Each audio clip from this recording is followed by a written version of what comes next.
Hey everybody, Melanie here, and I'm checking in with you 6 weeks post-op. I had duodenal switch surgery on March the 30th, 2006 in Knoxville, Tennessee with Dr. Rob Williams at Tennova Medical Center in Knoxville, Tennessee. My highest weight ever recorded was 335 pounds. My weight on surgery day was 314 pounds.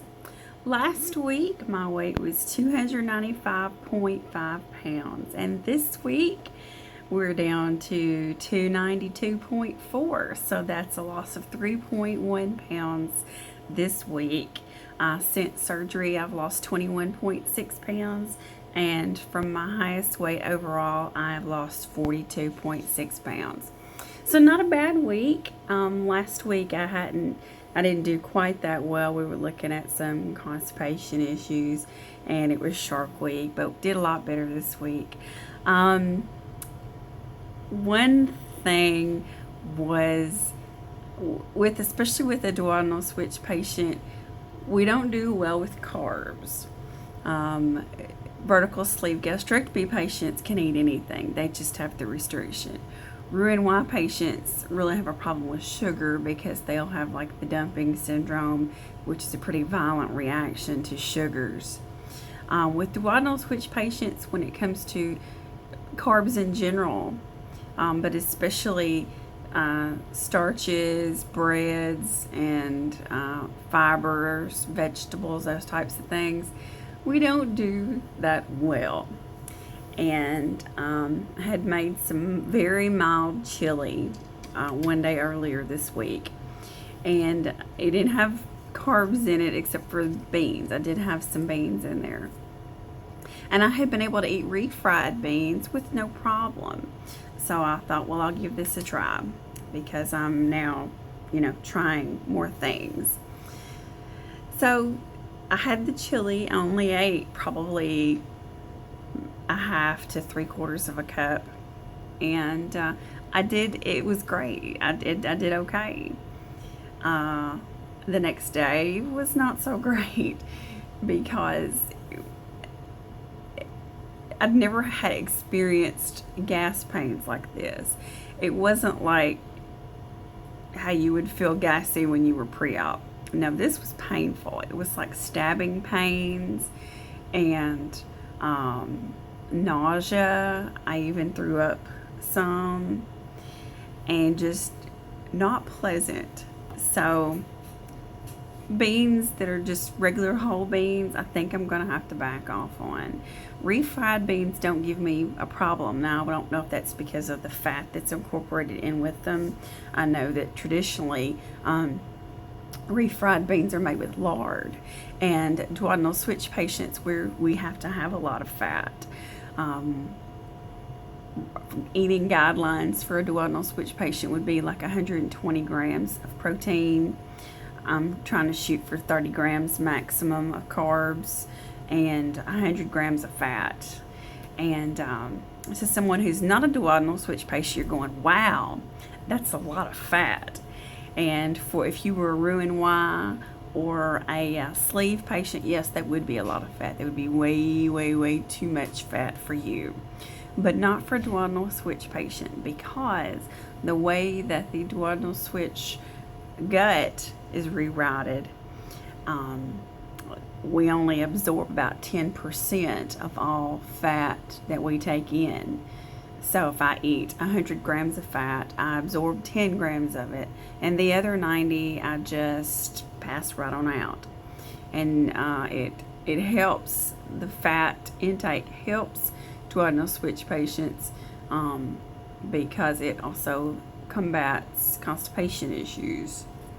So I have to up my fat, and I really need to limit any kind of carb intake, which I've been doing great. That was pretty much the only carbs I'd had that day, but boy, did they not sit well. So goes the life of eating as a duodenal switch patient. I did want to do a review of some protein waters. The one that I've heard most about from the weight loss surgery community is Isopure. And I have tried one. I didn't like it. And they're also expensive. These were like $5 a bottle. And I just cannot justify that. So there's two that I have that I wanted to talk about. The first one is TruSource protein water. I believe this is available only at Kroger.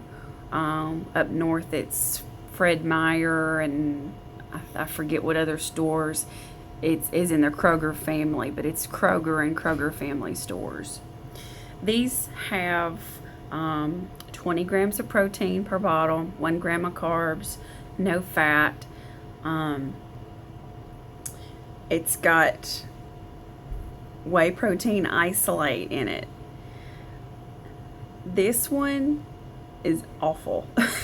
It was terrible. I don't know if you can see very well in this. See that?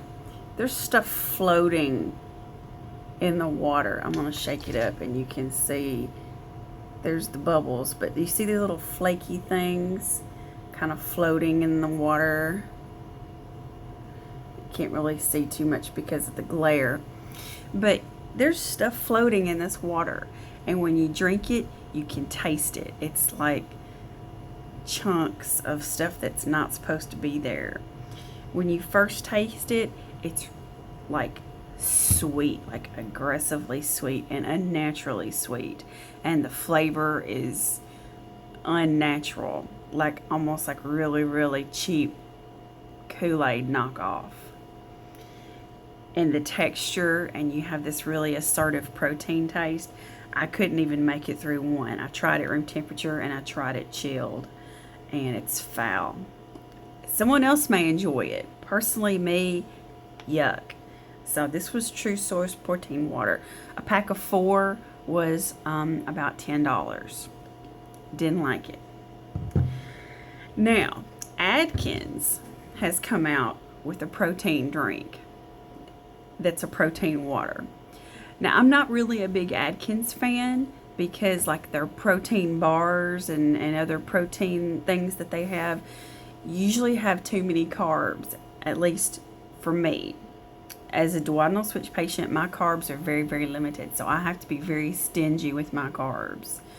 And anybody that's still within the first year post-op of anything, whether it's VSG, Roux-en-Y, the switch, the lap band, anything, you really need to be stingy with your carbs, because I've found that the people that have problems with their surgery are the ones that are carb loading.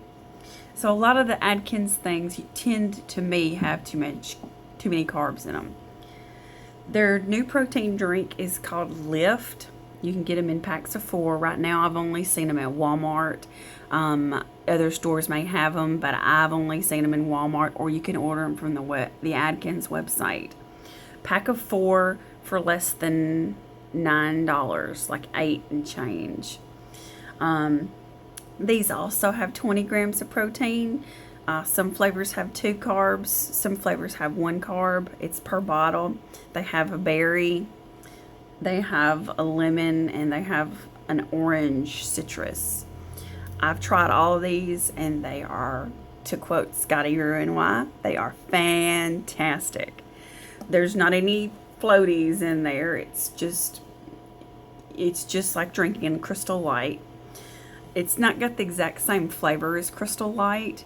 If the first swallow is a little sweet, but not overpoweringly so. Of course, it does taste artificial, but it's not assertive. You do not have that protein taste or that protein aftertaste. You don't have any kind of bitterness. You don't get like the stevia bitterness that you sometimes get with artificial drinks. It's refreshing. I can drink this while I'm walking. I drink them at the gym, here at work. And I really like these because, the protein shakes are great, but I can't chug a shake all the time. And I'm really trying to get away from having to rely on protein supplements. But to have one of these a day, I don't mind it, because it's also like getting my fluids in, because I'm horrible at drinking water. These also have the whey protein isolate only as their protein, so that's the kind that the body absorbs the best. So again, these are the Atkins Lift protein drinks. You get them in a pack of 4 for less than $9. Again, I've only found them at Walmart.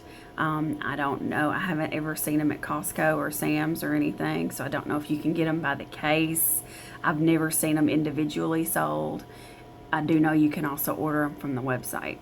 So that's my product review.